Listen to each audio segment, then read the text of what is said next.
រៀមរាណាមុំស្ដាប់រយំនឹងឃ្មុំក្រេបកា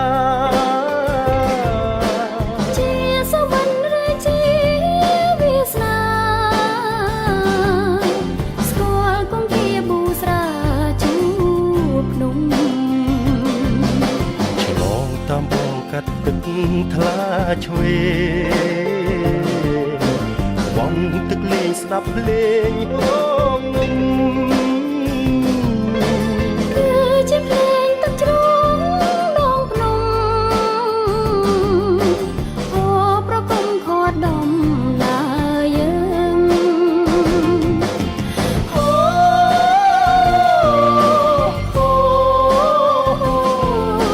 យកជំនោរមិនដល់គិរី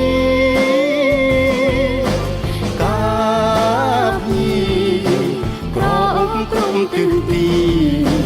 នាំឲ្យយើងទាំងពីរអាឡ័យចិត្តមិនចង់ឃ្លាតទៅវិញសោះ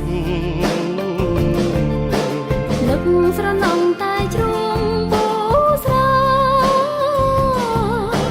ជាធម្មជាតិកំដរមកសង្សារព្រេព្រោះជាស្នេហានៃយើង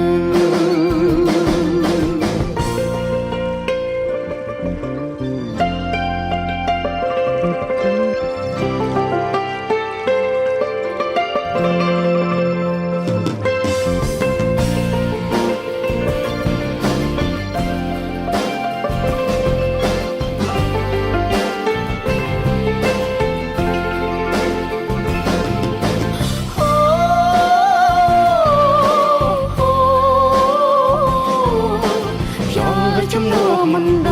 ល់គិរីតាភីក្រមក្រុមទិសទីនាំឲ្យយើងទាំងពីរអាឡ័យ